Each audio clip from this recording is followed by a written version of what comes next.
عليكم ورحمة الله وبركاته حبايبي ومتابعينا على قوة. يا رب تكونوا كلكم بخير. النهارده بإذن الله هنعمل حبة رز حباية وحباية بإذن الله.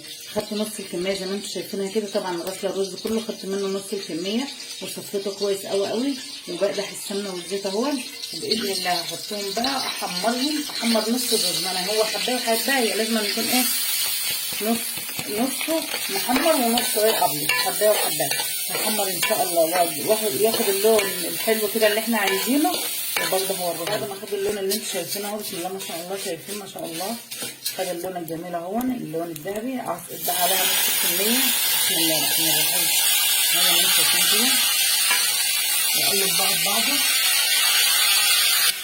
زي ما احنا بنقلب اهو، قلب كله في بعض زي ما انتوا شايفين. طبعا حطيت الملح والقعد بقى. بسم الله اللهم صل وسلم وبارك على سيدنا محمد. لازم القعد يغطي الرز.